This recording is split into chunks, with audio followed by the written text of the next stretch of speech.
Welcome back to the dark side of the Texas map. In part 1 of our descent, we exposed the terrifying reality behind the Texas real estate boom. We showed you massive refinery towns poisoning their own air and heavily leveraged oil cities that are actively bleeding residents. But what you saw in part 1 was just the beginning. Now, we are entering the top 5 absolute worst places to live in the Lone Star State. These are the locations that the real estate agents are desperately trying to hide. We are looking at small towns completely hollowed out by massive political corruption, ghost towns abandoned after federal prison closures, and our absolute #1 spot, a stunning coastal paradise that is entirely uninsurable and statistically one hurricane away from complete eradication. If you are currently planning your U.S. relocation, put your pen down and do not sign a lease until you finish this countdown. Let's resume the descent. Number 5. Freeport, the toxic coastal illusion. At first glance, Freeport looks like a charming, quiet Texas fishing town. It absolutely is not. The population hovers around 10,000 residents. The median household income is roughly $48,000, sitting significantly below the state average. Median home prices frequently dip under $200,000. Affordable coastal living sounds like a financial miracle, doesn't it? But then you notice exactly what is looming directly behind the coastline. Freeport sits deep inside Brazoria County, which is home to massive, sprawling petrochemical operations. This includes major Dow chemical facilities and one of the absolute largest LNG export terminals in the entire country. According to the EPA Toxic Release Inventory data, Brazoria County consistently ranks terrifyingly high in reported industrial chemical releases compared to almost any other Texas county. Translation? You're not just living near the peaceful beach, you're living directly inside the supply chain of global energy extraction. Violent crime rates in Freeport consistently trend above national averages for towns of its size. The property crime rate isn't gentle either. And then you must add the extreme hurricane exposure. This specific region has faced repeated catastrophic storm impacts over the decades. The FEMA flood maps light up red like a terrifying Christmas tree. What the real estate agents completely hide from you is that home insurance premiums here can feel like a second mortgage. And then there's the federal government angle. Federal export permits, strict environmental regulations, and heavy Coast Guard traffic. When national LNG policy shifts or global gas prices wobble, the economic impact lands directly on Freeport. The industrial, union, and technical jobs can be solid, but they're entirely tied to highly volatile global markets. Now, here's the incredibly weird part. You can literally fish at sunrise with massive, roaring refinery smokestacks dominating your background view. A local Reddit user once stated, "It's weird catching redfish while a chemical flare violently burns behind you." That is the essence of Freeport, coastal serenity served with a massive side of industrial apocalypse aesthetic. And here's the ultimate contrast. You could choose to live in a sleepy hill country town where a deer crossing the road is your biggest daily threat. Or you can live here, where the local skyline occasionally breathes fire. We must discuss the smell. It's not constant. Worse, it's occasional. It happens just enough to make you deeply question your own reality. You step outside thinking, what a fresh Gulf breeze. And then, surprise, you're breathing in a high school chemistry lab. And do not even get me started on the intense hurricane prep culture. Every single garage is stockpiled with heavy plywood and gas generators. You always have that one neighbor who treats storm season like it's fantasy football draft day. Now picture yourself living here. The morning air is salty. Seagulls are aggressively arguing overhead. You're loading your expensive fishing gear into your truck. It feels deeply peaceful.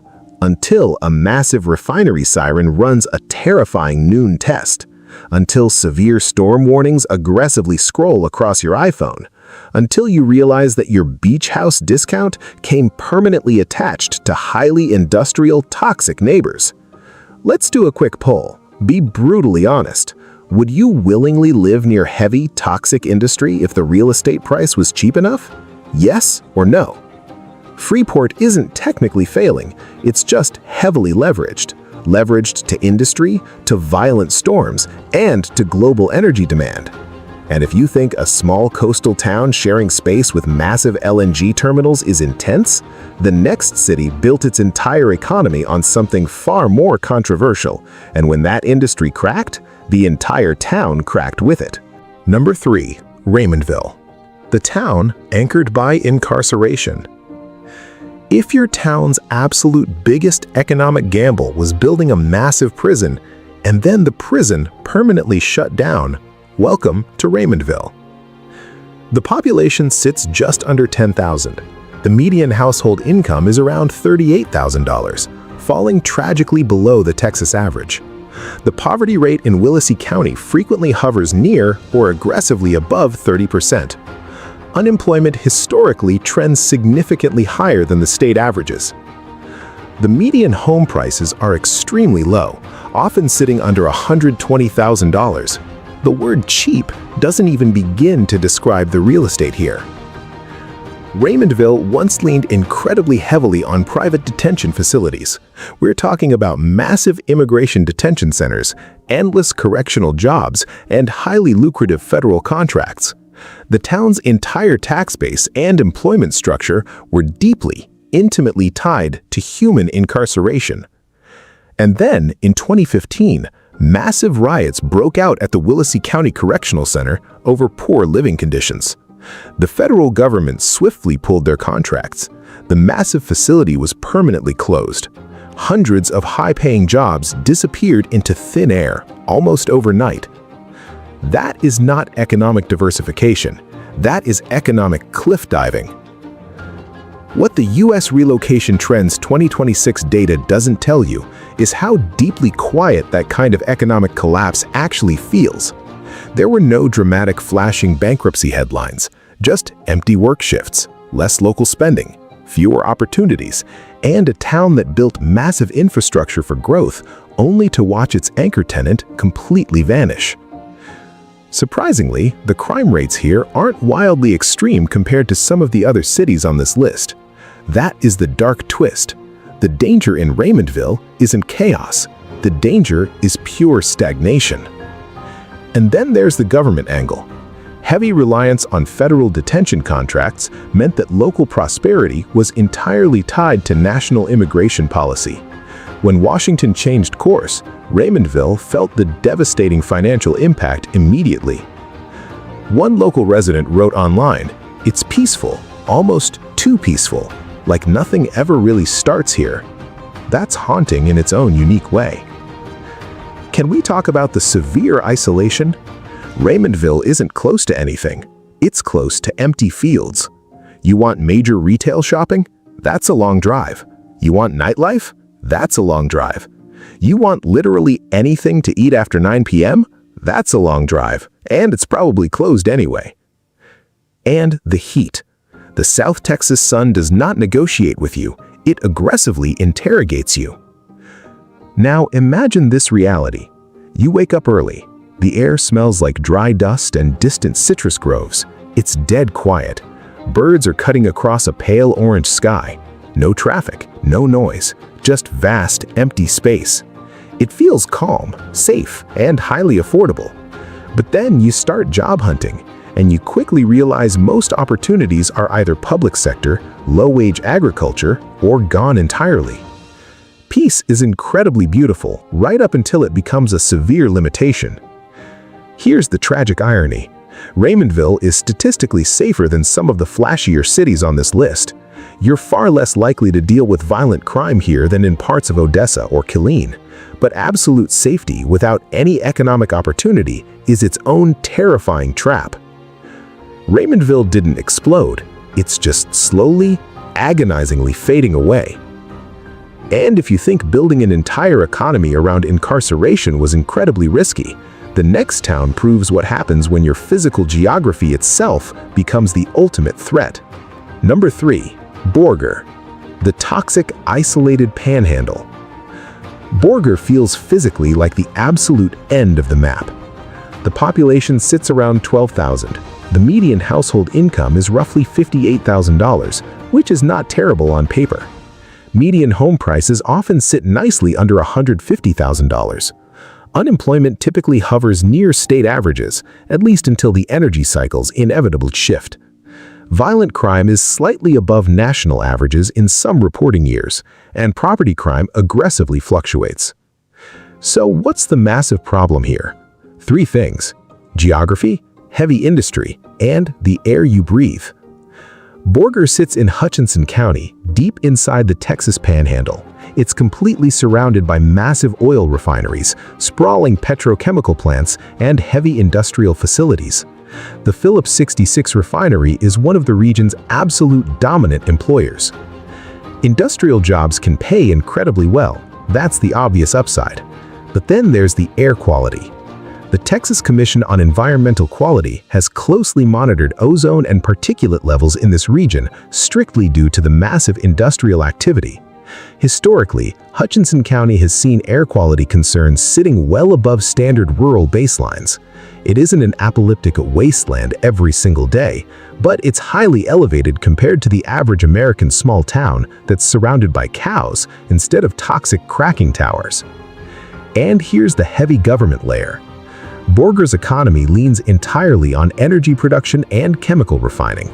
These are industries deeply, intimately affected by federal environmental regulations, strict emission standards, and global fuel demand.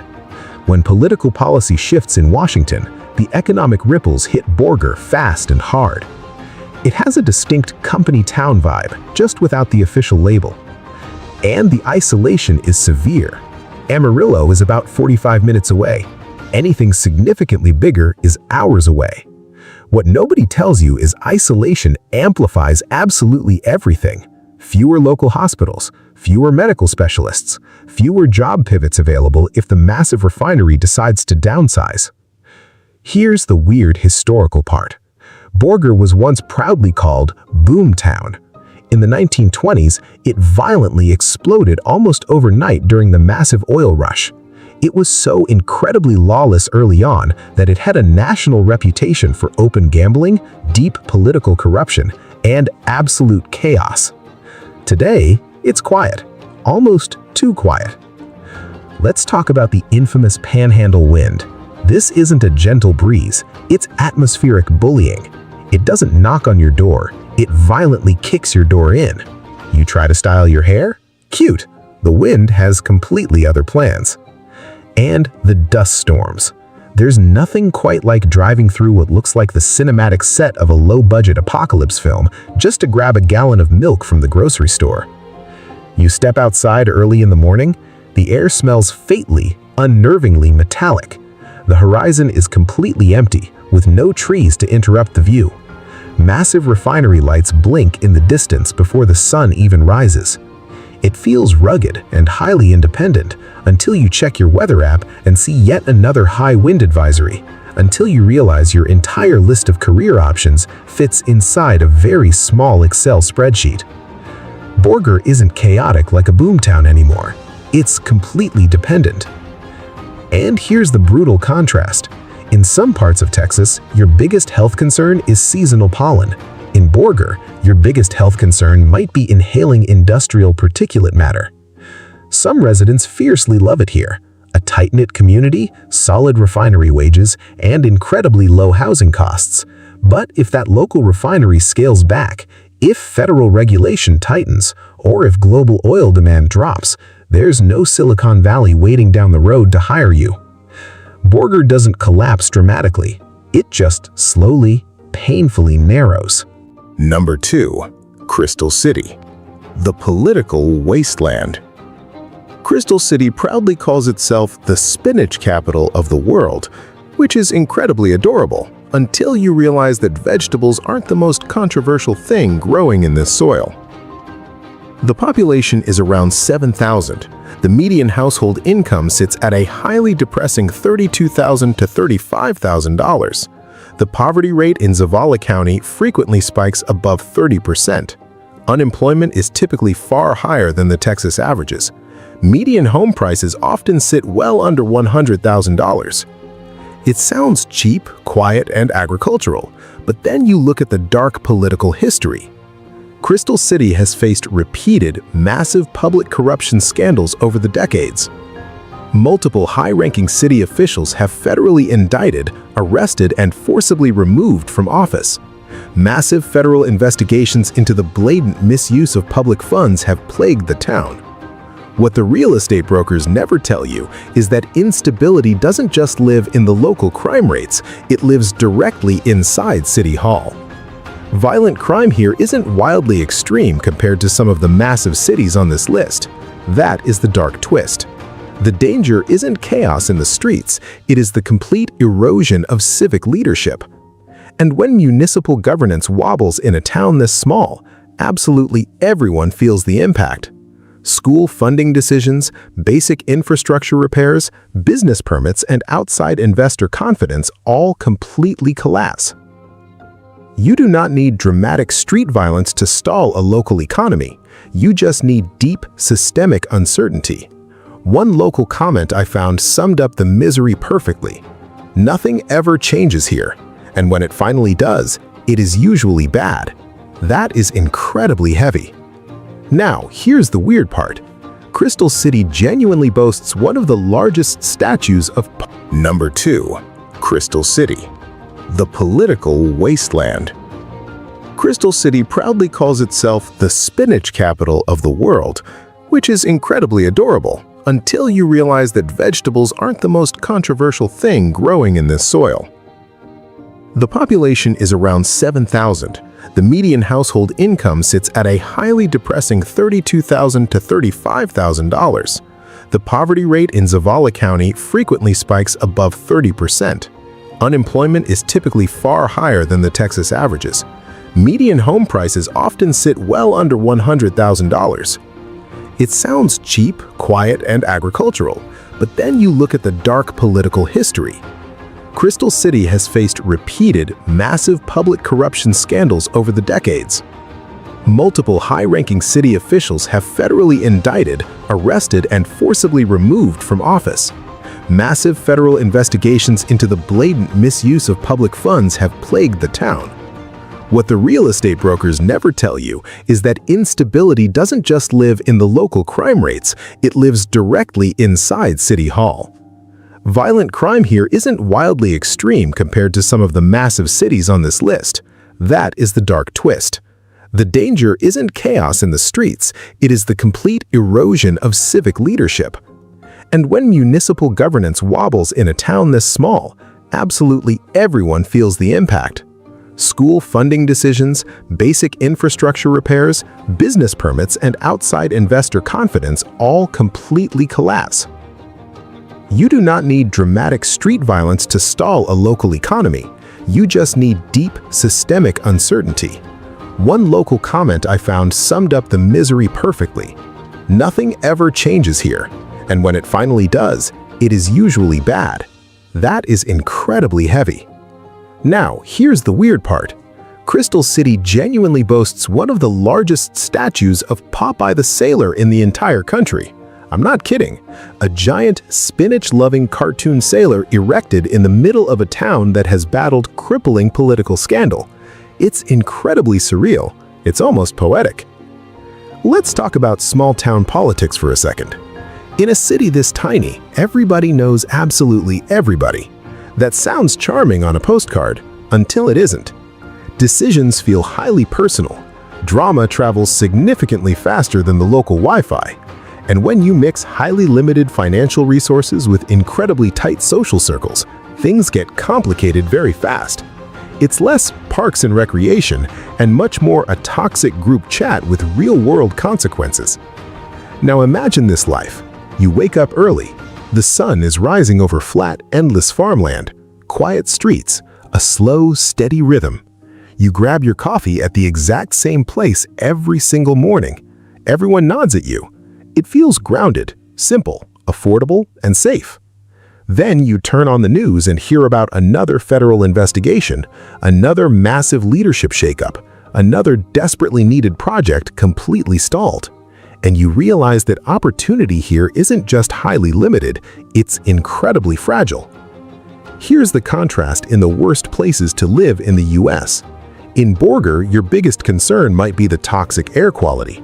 In Crystal City, your biggest concern is a total lack of institutional trust. One town battles heavy industry, the other battles massive governance failure. Crystal City proves that you don't even need an abandoned prison to destabilize a small-town economy. Sometimes corrupt local politics alone can do the job. Crystal City isn't loud, it's completely stalled. And when growth stalls for long enough, the young people leave, small businesses hesitate, and the energy completely fades. And if you think political instability in a small agricultural town sounds rough, the #1 spot on our list doesn't rely on political scandal, oil, or prisons. It relies on something far more powerful and completely uncontrollable. Number 1. Port Isabel. The beautiful, fragile catastrophe waiting to happen. On Instagram, Port Isabel looks like the absolute ultimate American dream. The population is just under 5,000. Median home prices often sit nicely in the mid-200,000s. It's a stunning coastal city, but significantly cheaper than the flashy South Padre Island sitting across the bridge. The median household income is roughly $45,000. It features a massive tourism-driven economy, endless charter fishing boats, incredible seafood spots, and breathtaking beach sunsets. It looks completely perfect until you check the official flood maps. Port Isabel sits directly on the Laguna Madre, right across from South Padre Island. This is one of the absolute most hurricane-exposed stretches of the entire Texas coastline. Massive FEMA flood zone designations cover incredibly large portions of the local residential areas. Because of this, home insurance premiums here can be absolutely devastatingly brutal. Some homeowners report terrifying flood policies costing thousands of dollars per year, and that's before you calculate the massive storm deductibles. What nobody tells you about coastal living is that residing here means living with emergency evacuation plans permanently memorized. Hurricane Dolly, Hurricane Hannah, massive tropical systems brushing by the coast like terrifying seasonal rituals. And the long-term climate projections for sea level rise, they're not sentimental. The crime rates aren't wildly extreme, generally moderate for a small town, but property crime aggressively spikes during the peak tourist seasons. The job market is heavily, dangerously seasonal. When the warm summer ends, a massive chunk of the local income simply vanishes. A local resident once wrote, "It is an absolute paradise, right up until you hear the wind start howling." That's it. That's the ultimate coastal tension. Let's talk about island time. It's incredibly charming for about a week. Then you realize that absolutely everything runs on a frantic tourist rhythm. The grocery stores are aggressively packed on the weekends and completely empty midweek. Low-paying service jobs are everywhere, but actual upwardly mobile career ladders are nowhere to be found. And the hurricane prep culture is intense. Half the town owns heavy plywood like it's heirloom furniture. You step outside at sunrise, salt is in the air. Pelicans are gracefully skimming the water. The historic lighthouse is glowing right behind you. It's quiet, it's warm, it feels like you completely hacked the American economy. Then your weather app sends a glaring red notification, tropical disturbance forming in the Gulf. Then your massive home insurance renewal hits your email inbox. Then you suddenly remember that this isn't just a beautiful view, it's massive, uninsurable exposure. Here's the brutal irony. Port Isabel might actually be safer day to day than some of the inland cities on this list. You're far less likely to deal with toxic refinery emissions here than in Freeport. You have significantly less industrial air pollution than Borger. But the massive risk here isn't daily, it's eventual. It's purely geographic. You can aggressively regulate crime, you can actively diversify a local industry, but you absolutely cannot negotiate with the Gulf of Mexico. Port Isabel isn't number 1 because it's an ugly city. It's number 1 because it's incredibly fragile. Deciding where to execute your American exit isn't just a basic financial equation. It isn't just about finding the absolute lowest state income tax or the cheapest median home price on Zillow. It is about understanding the geographic, environmental, and economic ghosts that you are inheriting. From towns built entirely on highly volatile oil markets to beautiful coastal cities that are one storm away from being wiped off the map, the state of Texas is filled with bizarre, completely unexplainable traps. Which of these 5 fragile Texas towns shocked you the absolute most? Would you ever consider risking your life savings to buy an uninsurable home on the coast of Port Isabel? Let me know your thoughts in the pinned comment below. If you're fascinated by the hidden geography of the United States and want to know the absolute best and worst places to relocate, hit that like button to feed the algorithm and subscribe to The American Exit. We expose the dark truth about the housing market and relocation trends every single week. Thanks for watching, and I will see you in the next one.